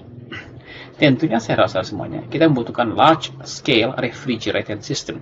Jadi sebuah sistem pendinginan yang skala besar. Kenapa demikian? Karena kita harus mempunyai kulkas sistem pendingin yang itu bisa mampu mencapai suhu minus 78. Ini suhu yang rendah, sangat rendah ya. Kalau kita punya kulkas di rumah, pada freezer suhunya mungkin min 2 atau min 1. atau 0 dan apakah, maka sekarang suhu yang kita inginkan adalah min 78 yang sangat dingin ya, gunanya untuk memisahkan CO2 dengan hidrogen. Dan juga ada cara yang lain ya, yaitu dengan dengan menambahkan kalium oksalat K2CO3 dan HCO2 dan juga ada air, maka kita akan mendapatkan KHCO3 dan CO2 juga bisa untuk dipisahkan dengan cara ini. Kita lanjutkan kepada slide berikutnya, yaitu tentang hidrida dari karbon ya. Hidrida berarti suatu senyawa biner dengan hidrogen. Jadi hidrida adalah senyawa biner dengan hidrogen. Apa itu biner? Dua atom. Jadi ada dua atom yang berbeda dengan salah satunya adalah hidrogen, itu disebut dengan hidrida. Maka dikatakan di sini bahwa elektronegativitas dari hidrogen itu adalah sedikit di atas nilai rata-rata, nilai tengah dari keseluruhan unsur-unsur. Maka dia akan bisa bersifat sebagai weakly elektronegatif non-metal. Nah, sekarang kemarin kita udah belajar ya. Maaf, awal tadi kita belajar hidrogen orang naruhnya sebagian di tengah-tengah di sini. Alasannya adalah, kalau Anda buka slide sebelumnya, dia memiliki elektronegativitas yang harganya di antara extremely kecil pada lithium dan kawan-kawan, dengan yang paling besar pada halogen dan kawan-kawan di sini, dan anggota di sini. Nah, harganya itu 2. Jadi kalau harga elektronegativitas dari 0 sampai 4, maka hidrogen memiliki harga 2, maka itu harga tengah. Dikatakan median value di sini. Ini ada median value di sini ya. Kalau begitu, maka hidrogen bisa membentuk ikatan dengan yang di kiri, yang logam-logam, dengan yang di kanan, termasuk dengan ini nih, yang di tengah-tengah ini, yaitu logam-logam transisi. Sehingga kemudian saudara semuanya, kita mendapatkan hidrida yang ionik. Kita mendapatkan ionik. Kenapa demikian? Karena dia berikatan dengan unsur-unsur elektropositif yang sebelah kiri ini. Ada alkali di sini, ada alkali tanah di sini. Dan itu terbentuk ikatan antara logam alkali tanah dengan hidrogen yang non-logam. Terbentuklah kemudian hidrida ionik. Kemudian kita mendapatkan juga hidrida kovalen dengan sesama non-logam berarti ya. Benar, yaitu dengan Anda lihat pada unsur-unsur yang berwarna grey muda ini, itu adalah unsur-unsur non-logam yang akan berikatan dengan hidrogen membentuk hidrida kovalen. Dan kemudian unsur-unsur transisi yang ada di sini ya, yang ada ini, Anda lihat kemudian dia itu mampu membentuk ikatan metalik hidrida, membentuk hidrida logam. Baik. Selanjutnya adalah hidrida ionik ya. Ini adalah hidrida ionik. Kalau Anda lihat sekarang, ini adalah unsur-unsur alkali tanah yang akan membentuk hidrida ionik dengan hidrogen. Di mana sifatnya yang kita temui adalah mereka ini bersifat sangat reaktif dan warnanya adalah white solid. Ini sekarang dia ya. Ini adalah lithium hidrida dan ini adalah white solid. Memang di sini white dia sekarang. Dan dia adalah very reaktif. Kemudian terbentuk only by the most electropositive metals. Jadi mereka yang ada di sini, ini adalah elektropositif, maka ini adalah akan membentuk hidrida ionik dengan hidrogen. Contohnya apa? Adalah sodium hidrida. Ini adalah sodium hidrida, kemudian lithium hidrida, potasium hidrida, dan seterusnya. Dan ini adalah model dari senyawa ionik seperti ini modelnya ya. Jadi ada kation, ada anion, kation, anion. Yang putih di sini adalah anion, yaitu O, yaitu H-, kemudian yang ini adalah logam alkalinya ya, logam alkali. Tapi mereka tersusun dengan pola seperti ini, yaitu kation, anion dengan model seperti ini. Ini model ikatan ionik. Dan kemudian kita lanjutkan kepada kovalen hidrida. Jadi Anda punya hidrogen yang with all non-metals. Jadi ketika dia berikatan kovalen dengan logam-logam yang lain, non-logam lain, maka kita akan mendapatkan hidrida kovalen. Juga dia akan berikatan dengan very weakly electropositive metal, dengan logam-logam yang elektropositifnya sangat-sangat lemah. Apa contohnya adalah gallium, dan Sn ya, gallium dan Sn sama-sama logam. Ini dia Sn, ini adalah gallium juga ada di sini. Dan Anda melihat dia adalah logam benar, cuma mereka sangat lemah dalam hal elektropositifnya. Jadi sifatnya lebih ke elektronegatif yang dominan, maka kita mendapatkan juga sama ya, hidrida yang non-logam. Hidrida non-logam yang berkaitan dengan kovalen. Jadi ini adalah unsur-unsur non-logam. Anda lihat, walaupun di sini ada gallium dan Sn yang sama-sama logam, tapi dia mempunyai elektronegativitas yang besar seperti ini ya. Besar elektronegativitasnya atau kecil elektropositifnya, maka dia akan membentuk ikatan kovalen dengan hidrogen. Nah, kemudian kita juga memiliki sekarang kalau di alasnya kovalen, maka kita bisa punya 3 tipe ya dari ikatan kovalen. Pertama, ikatan kovalennya netral, yang kedua adalah agak positif, ada agak negatif atau polar tersebut ya. Jadi ada yang polar, ada yang non polar. Itu yang ikatan kovalen. Nah, kita akan melihat ketiga hidrida ini pada tipe-tipe ini. Pertama, hidrida kovalen yang bersifat netral. Netral berarti ini nampak sekarang ya. Ada CH4 CH hidrogen di sini, hidrogen yang mana hidrogen berdekatan kovalen dengan karbon. Nah, untuk yang netral itu artinya tidak ada muatan positif, muatan negatif tidak ada. Dipol positif, dipol negatif tidak ada. Maka netral merupakan keadaan di mana elektron terbagi dengan rata ya. Yang merah ini adalah elektron, awan elektron ya, lautan elektron, sementara CH4 seperti ini. Maka dalam molekul yang kita punya di sini, kita tidak menemukan adanya bagian yang terpolarisasi atau bagian yang berpolar dipol positif atau dipol negatif. Atau kalaupun ada, itu sangat-sangat minim dan sesaat. Minim dan sesaat, sesuai dengan apa yang disebut dengan efek dari gaya dispersi. Jadi pada molekul yang netral ini, molekul kovalen hidrida yang netral ini, itu mungkin dia telah netral secara 100%, atau dia itu adalah memiliki polaritas yang rendah. Ini pun disebabkan karena adanya gaya dispersi saja ya, yang sudah kita bahas apa itu gaya dispersi dalam kuliah-kuliah sebelumnya. Dan apa implikasi dari ini, dari adanya gaya dispersi dan juga polaritas yang sejenak ataupun sifat yang netral ini, maka dia memiliki boiling point yang rendah. Jadi titik didihnya rendah sekali, sehingga pada suhu kamar dia sudah dalam fase gas. Maka contohnya misalnya H2SE, ini adalah sebuah molekul yang hampir non, dan juga dia merupakan hidrida kovalen, selenium dengan hidrogen. Dan ternyata memang demikian, boiling point-nya minus 60 derajat Celcius, rendah sekali ya, dia gas pada suhu kamar. Kemudian fosfin pun demikian, pH 3, dia masih gas pada suhu kamar, di mana mendidihnya pada suhu minus 90 derajat Celcius. Dan juga hidrokarbon misalnya CH4 ini ya, mereka semuanya hidrida yang kita katakan seperti ini, non polar ataupun netral, ataupun kalaupun ada polaritasnya rendah. Dan memang demikian adanya ya. Kita lihat ada etana seperti ini, gas. Kemudian metana, etana, propana, butana.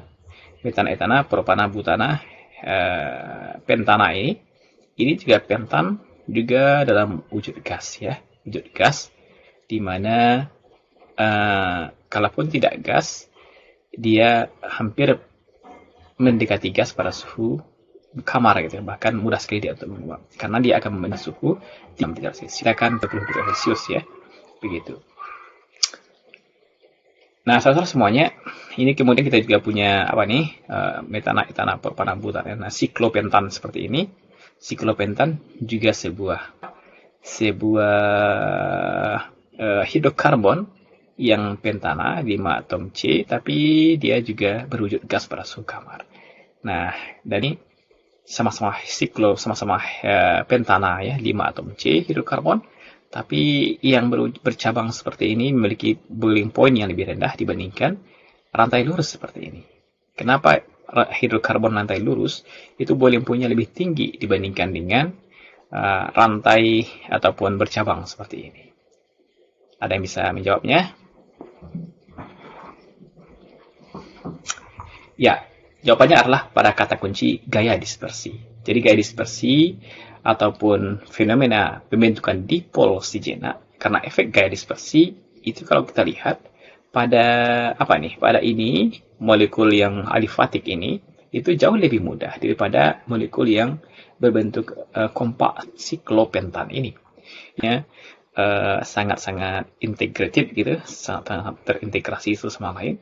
Sementara ini ada ujung-ujung jauhan, sehingga potensi untuk membentuk polar, awan elektron yang lebih menumpuk, yang kita sebut dengan dipol, maka di sini lebih mudah untuk membentuk dipol.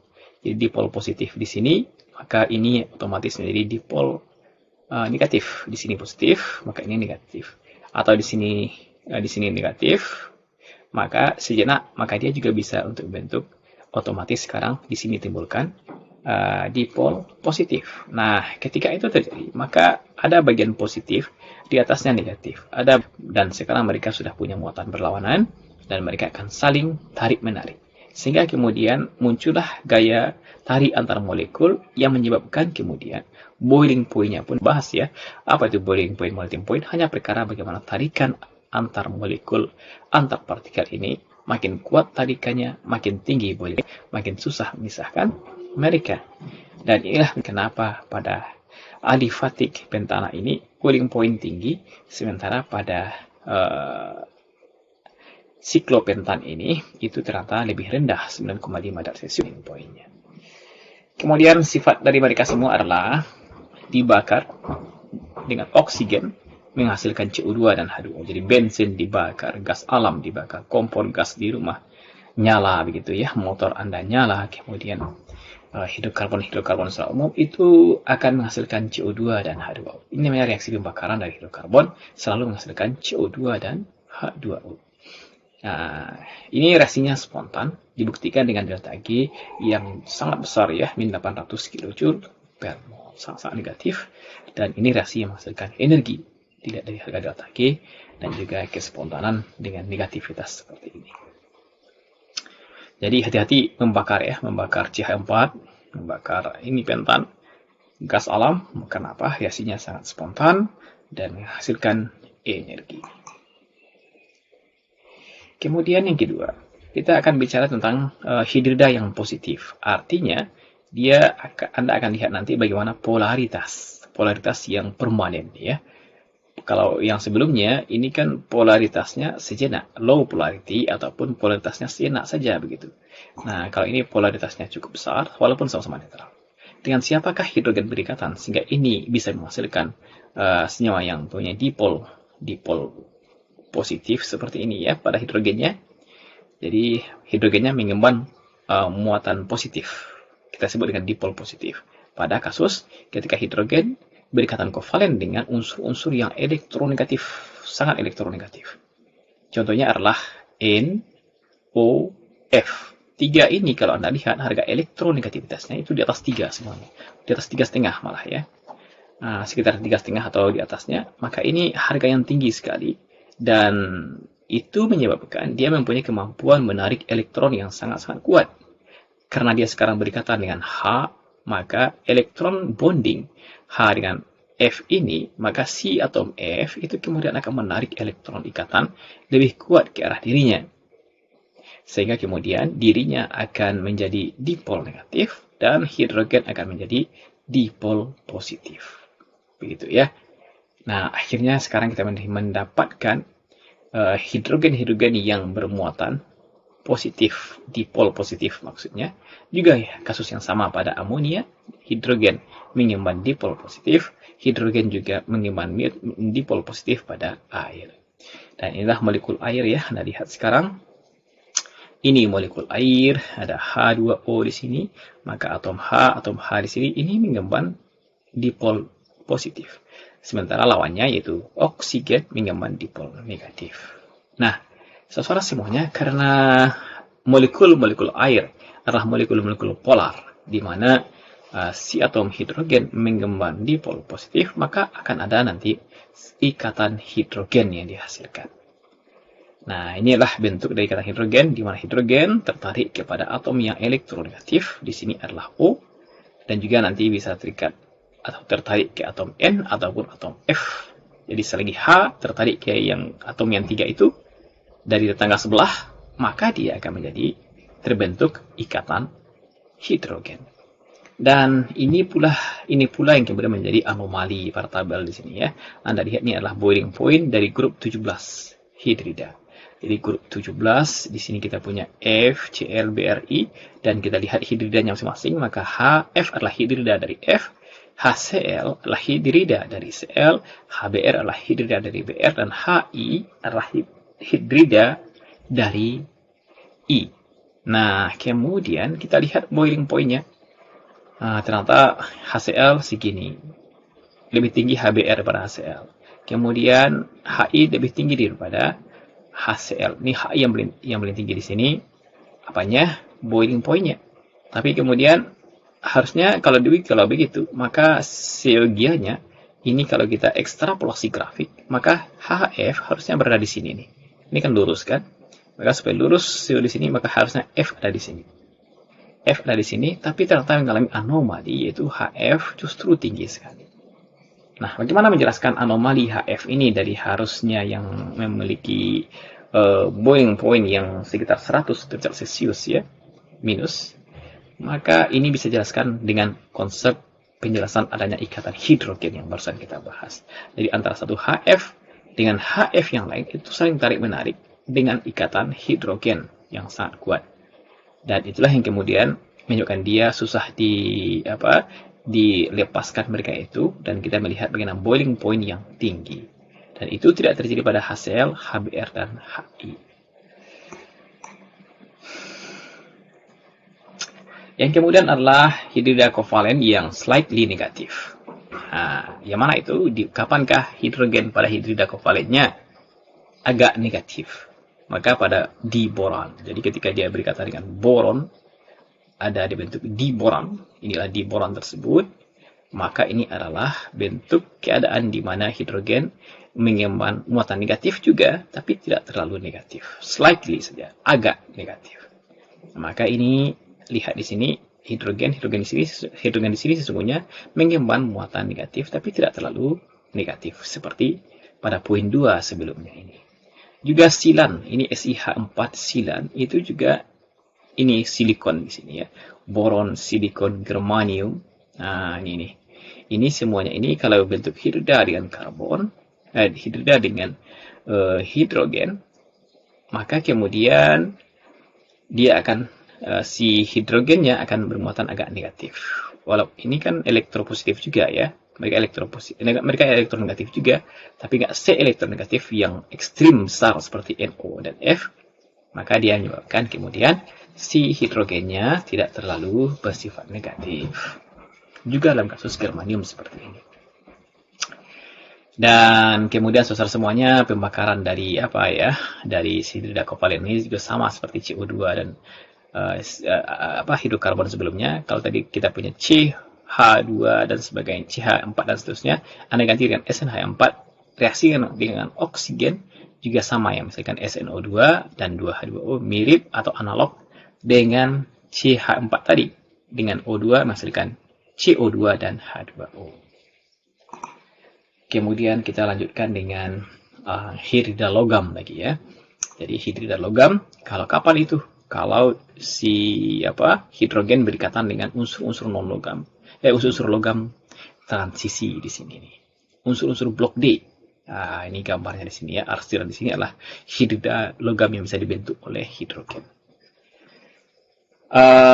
Mereka adalah juga non-stoichiometric. Jadi maksudnya itu adalah harusnya kan TI H2 misalnya ya. Tapi sekarang malah pecahan yang ada di sini. TI H1,9. Ini kasus disebut dengan non-stoichiometric. Jadi nggak pas bilangan bulat. Harusnya kan bilangan bulat.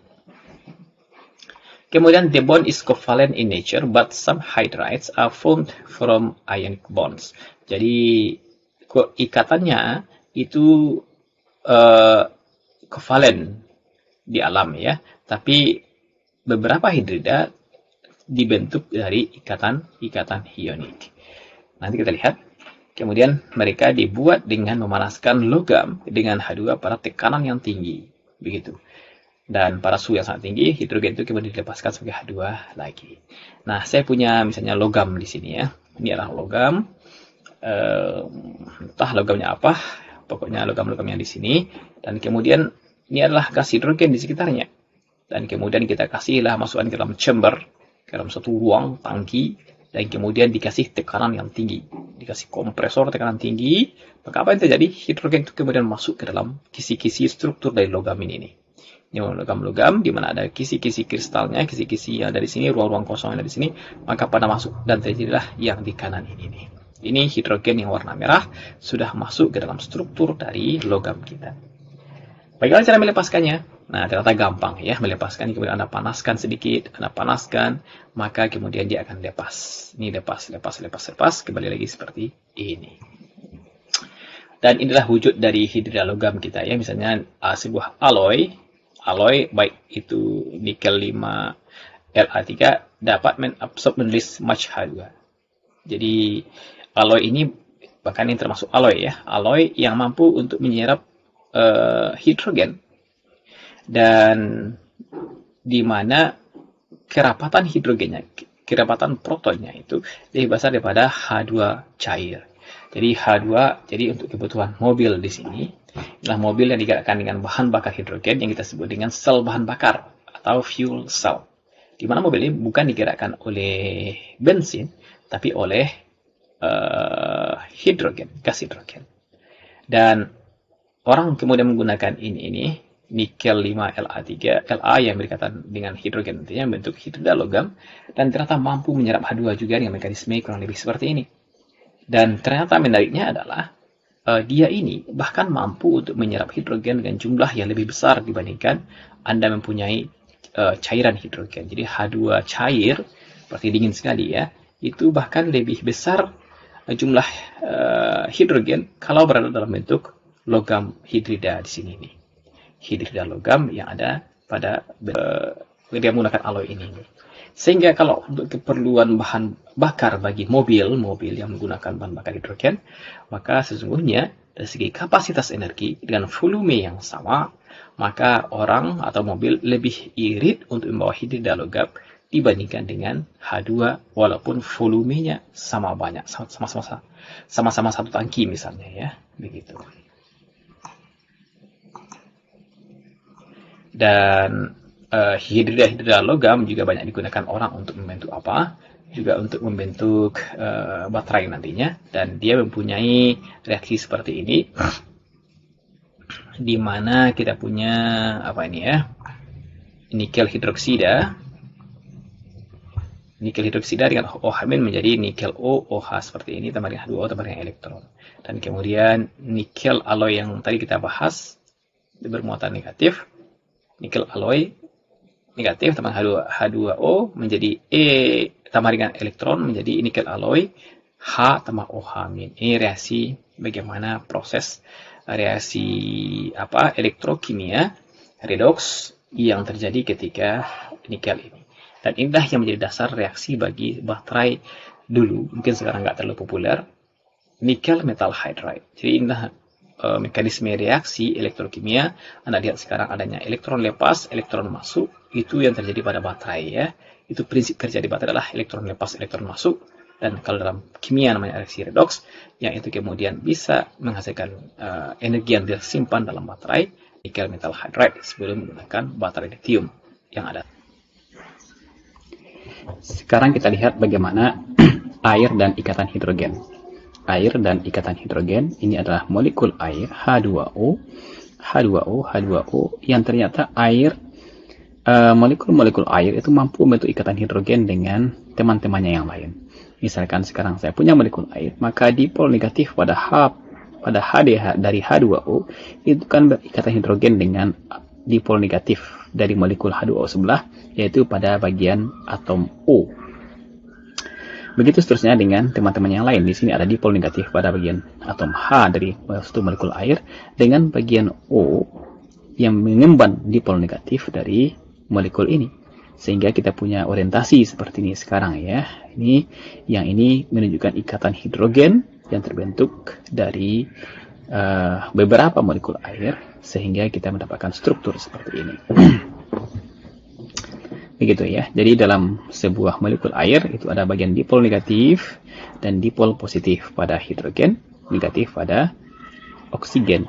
Dan kalau kita gambarkan dua dimensi seperti ini, bagaimana terjadinya ikatan hidrogen pada molekul air tersebut. Garis putus-putus menunjukkan ikatan hidrogen.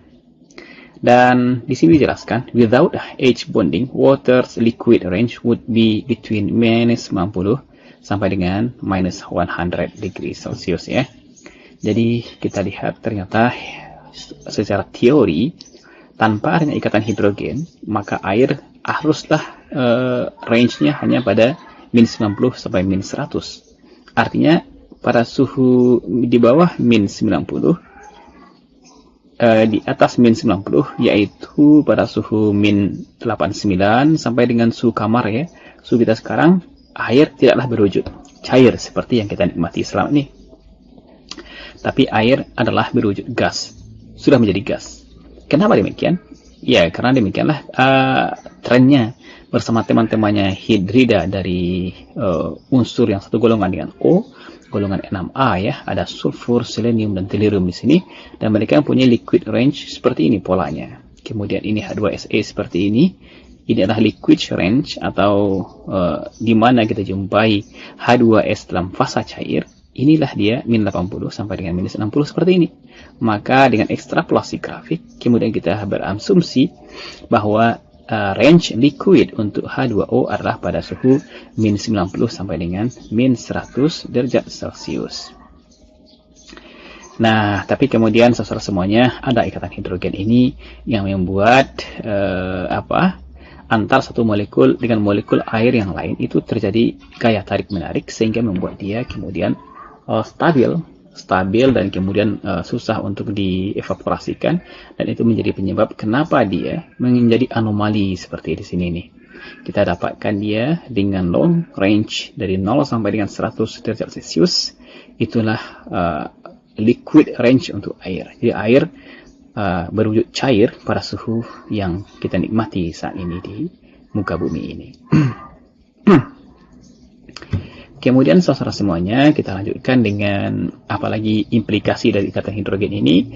Ternyata dalam bentuk padat, ikatan hidrogen ini juga mempunyai sifat yang akan menentukan bagaimana struktur kristal dari air.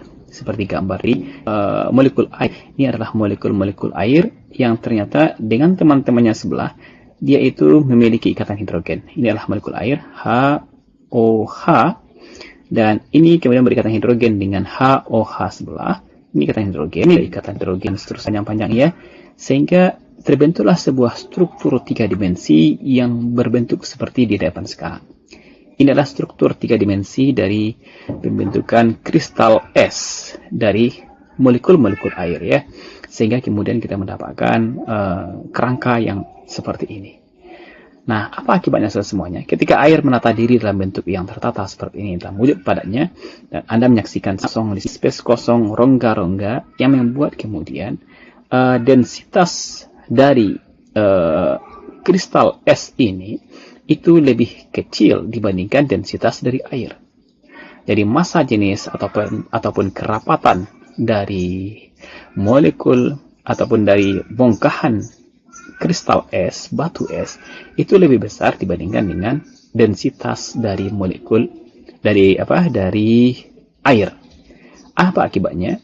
Akibatnya adalah ya, kalau Anda lihat di kutub misalnya ya, di musim dingin pada suatu daerah yang mengalami musim dingin, maka kita menyaksikan bagaimana es-es yang mengapung di atas permukaan laut atau sungai ya. Kenapa bisa demikian? Kenapa tidak runtuh dia ke dalam, terbentuk es karena dinginnya di atas permukaan laut ini ya? Tapi kenapa dia nggak turun ke bawah? Kan dia lebih keras. Maka itu karena densitasnya yang lebih besar daripada densitas dari air. Dan kemudian ini orang yang adalah kutub melakukan petualangan seperti ini, dia menikmati berjalan di atas permukaan batu es seperti ini. Di bawahnya ini adalah laut, air. Begitu. Nah, inilah saudara semuanya bagaimana kehidupan kita di bumi ini yang menyaksikan bagaimana batu es ini yang kemudian bisa dipakai untuk selimut ya dari kehidupan fauna di bawah, flora dan fauna ya, terutama hewan-hewan, ikan-ikan di bawah ini, dia menikmati suhu yang itu tidaklah sedingin di atas. Di atas ini dingin sekali ya, karena ini musim dingin ataupun berada di daerah kutub. Tapi kemudian karena adanya es ini, kemudian menjadi selimut bagian di bawah, sehingga suhu di atas itu tidak terpenetrasi, tidak menembus sampai ke bawah permukaan, di bawah permukaan laut, di bawah permukaan dari bongkahan es ini. Nah, yang kedua adalah itu membuat proses pendinginan selanjutnya tidak berlanjut ke bawah. Jadi ketika ada selimut dari es ini, maka kemudian suhu dingin di atas tidak kemudian membuat di bawah lebih dingin karena sudah diselimuti, di coating, dibatasi oleh bongkahan batu es yang ada di permukaan. Nah, proses pendinginan laut tidak berjalan terus menerus.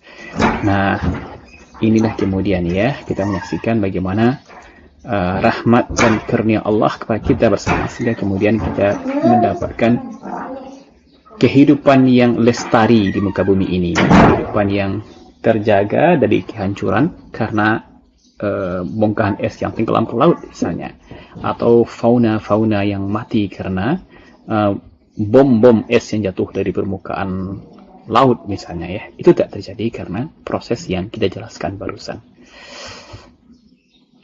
Kemudian masih bicara tentang es, kita ada mengenal istilah namanya klaptrat.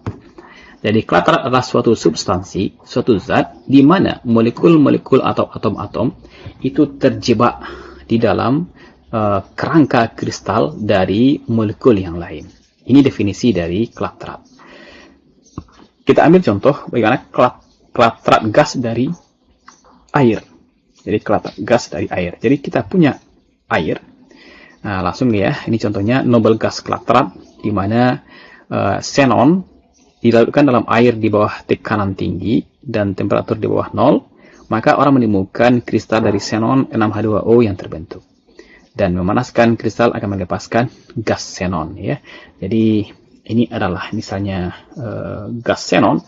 Anda bisa baca nanti ya, mungkin xenon ini ada di dalam di sini nih yang berwarna-warni ini. Dan kemudian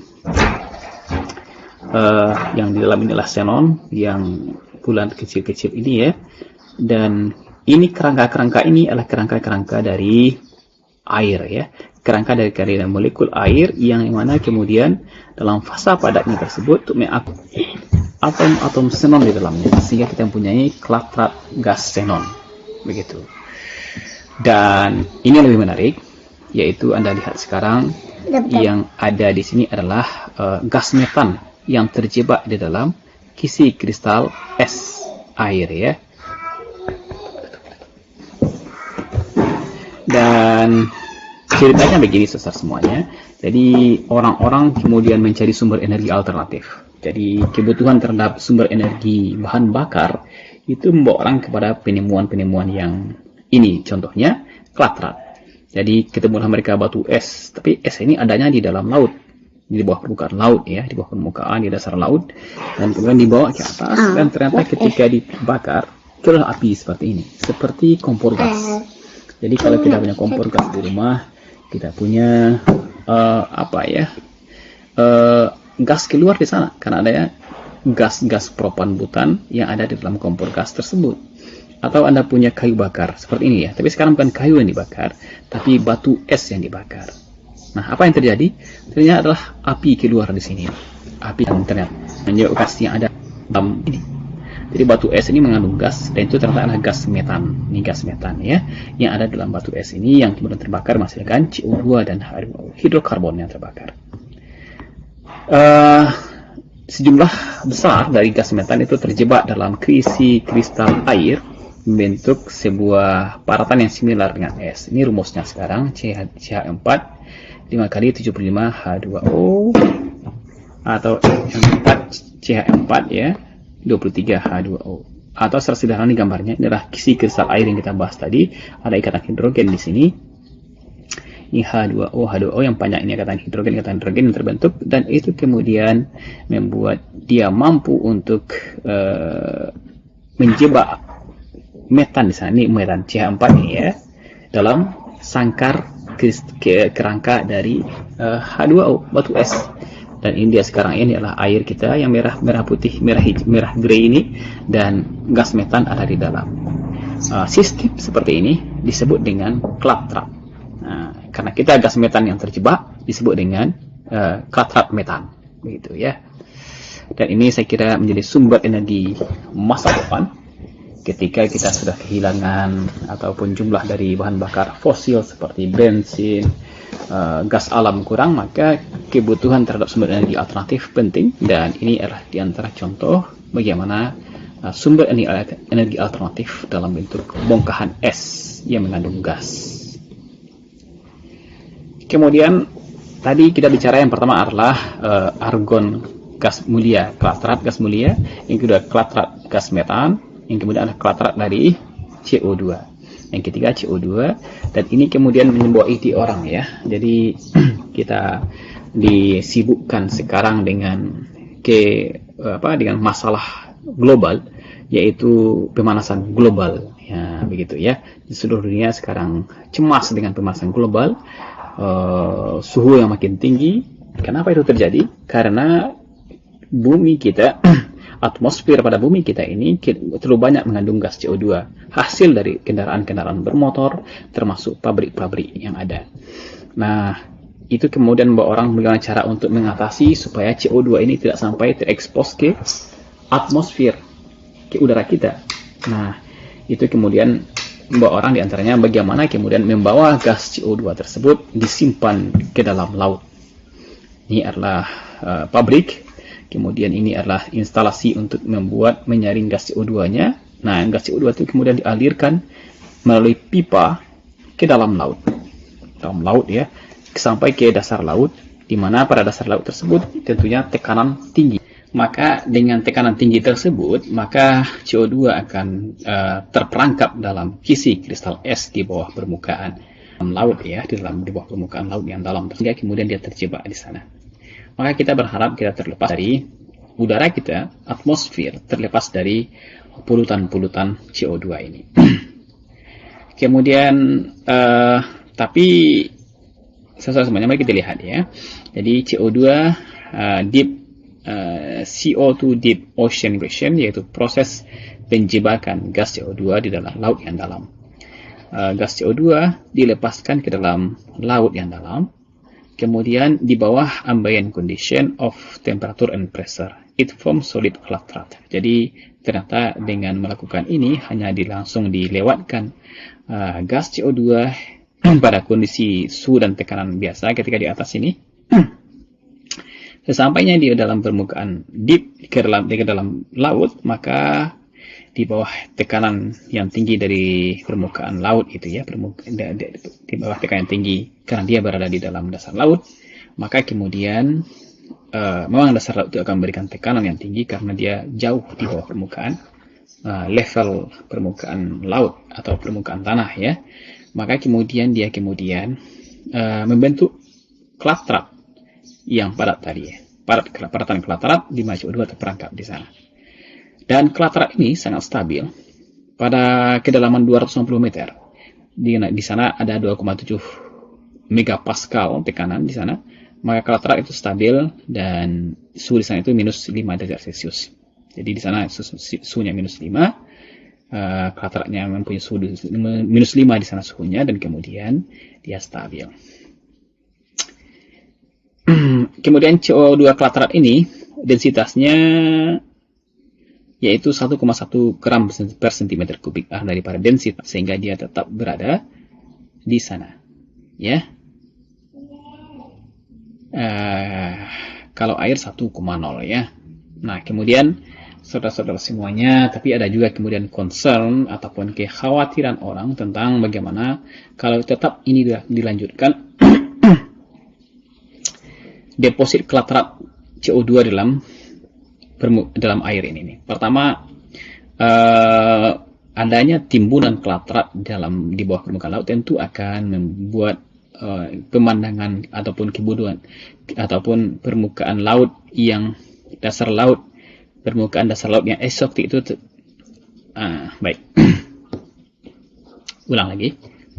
Ada 3 concern ataupun kekhawatiran terhadap penggunaan klatrat es CO2 ini di bawah permukaan laut tersebut. Yang pertama, yaitu orang khawatir bahwa keindahan bawah laut, permukaan bawah laut tersebut tentu akan rusak, akan berbeda karena banyak timbulan-timbulan klatrat CO2 di sana. Yang kedua, tentunya hewan-hewan akan mengalami stres ya, stres dia karena apa nih, ada sesuatu yang aneh di bawah permukaan laut, dan itu kemudian berhubungan dengan bagaimana mereka berrespirasi, bernafas. Dan pada masa yang akan datang juga ada kekhawatiran ya, klatrat itu mungkin akan terlepas dari kerangkanya, menyebabkan kemudian CO2 itu ada di bawah air tersebut ya, sehingga apa yang terjadi? Maka tentunya akan terbentuklah kemudian asam-asam karbonat yang membuat pH makin rendah di sana. Jadi keasaman akan makin tinggi gara-gara CO2 yang terlepas dari klatrat tersebut. Inilah diantara kekhawatiran orang tentang proses menjerap CO2 hasil dari industri ke dalam bentuk klatrat CO2. Dan kita akan melihat bagaimana aspek biologi dari ikatan hidrogen, di mana kehidupan kita ini, kehidupan di bumi, organisme hidup, sangat tergantung ternyata kepada 2 sifat dari hidrogen. Yang pertama adalah dari segi elektronegativitas hidrogen,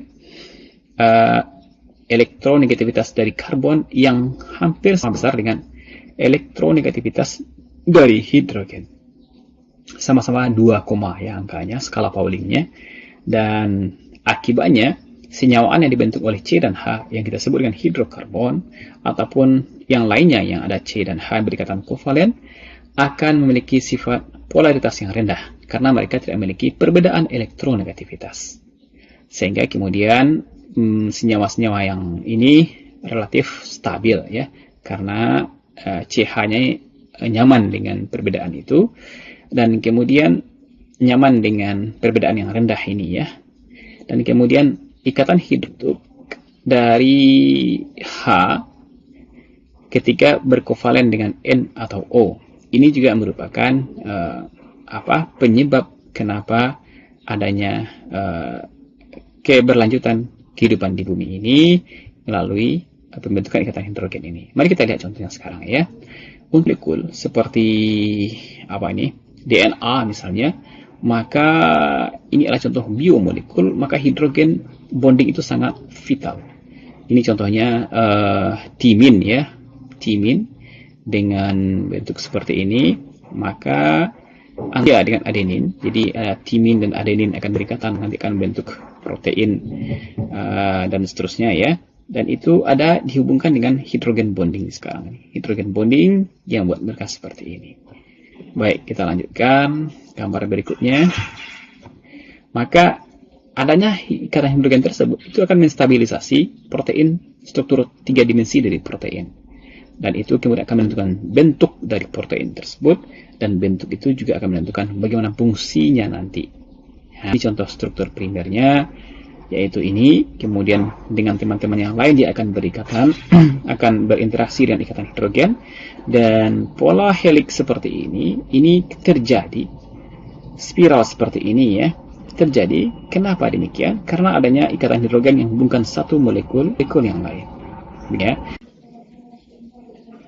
Jadi saudara semuanya, kita punya bentuk struktur sekunder, tersier, dan kuartener dari polipeptida ini ya, itu ditentukan oleh keberadaan ikatan hidrogen.